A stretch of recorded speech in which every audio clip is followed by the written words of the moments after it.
आज 13 अप्रैल है। ये 13 अप्रैल आज वैसाखी का महापर्व है, जो पूरे देश के अंदर अलग अलग राज्यों में अलग अलग तरीके से मनाया जाता है। मैं वैसाखी के पर्व की आप सबको बहुत बहुत बधाई और शुभकामनाएं भी देता हूं। आज का दिन एक ऐतिहासिक घटनाक्रम का भी दिन है। आज के ही दिन अंग्रेजों का जो कुशासन चला हुआ था, जनरल डायर ने जलियांवाला बाग में जो हमारे निहत्थे लोग बैठ करके विचार विमर्श कर रहे थे, उनको गोलियां चलवाने का काम किया था, उनको मौत के घाट उतारने का काम किया था। मैं उन सब शहीदों को भी आज इस अवसर के ऊपर नमन करता हूं, उन सबको प्रणाम करता हूं। मुझे बड़ी खुशी है कि आज का ये विशेष दिन, आज हम महान समाज सुधारक महात्मा ज्योतिबा फुले, जो विचारक रहे हैं, जो लेखक रहे हैं और महान दार्शनिक महात्मा ज्योतिबा फुले की जयंती के अवसर पर राष्ट्रीय जागृति महासम्मेलन का आयोजन जो हो रहा है, इसके लिए भी आप सबको मैं बहुत बहुत साधुवाद देता हूं, आप सबको बधाई देता हूं। महात्मा ज्योतिबा फुले का जीवन वो हम सब के सामने है।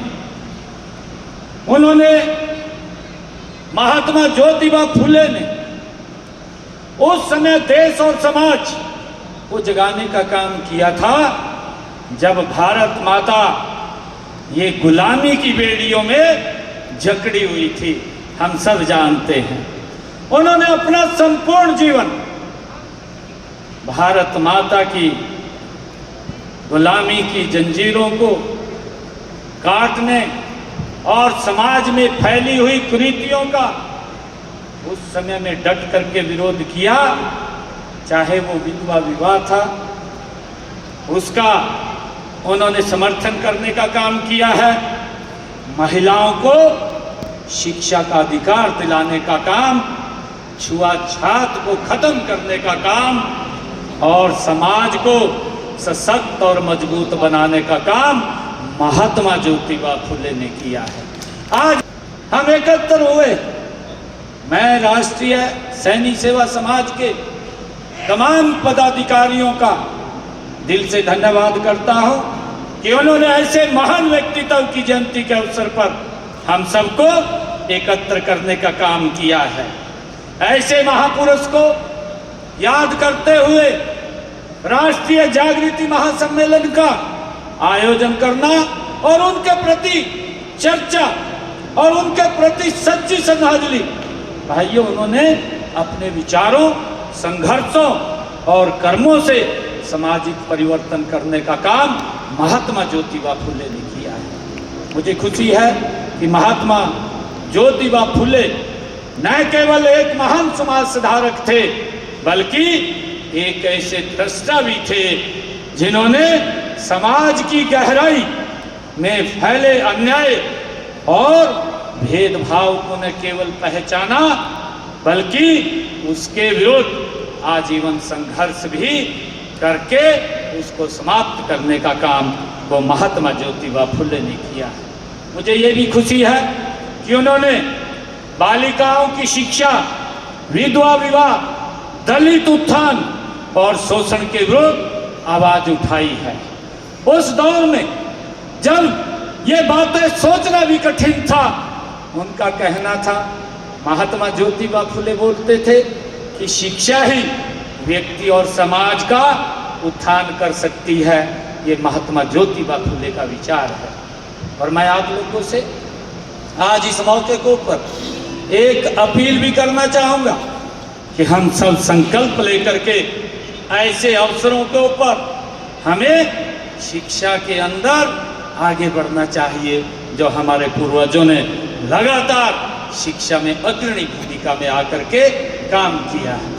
मुझे ये भी खुशी है कि उन्होंने सबसे पहले, जब महिलाओं को शिक्षित करना अपराध माना जाता था, उस समय में सबसे पहले महात्मा ज्योतिबा फुले ने आगे आकर के अपने परिवार, अपने घर से ही माता सावित्रीबाई फुले को शिक्षित करने का काम किया।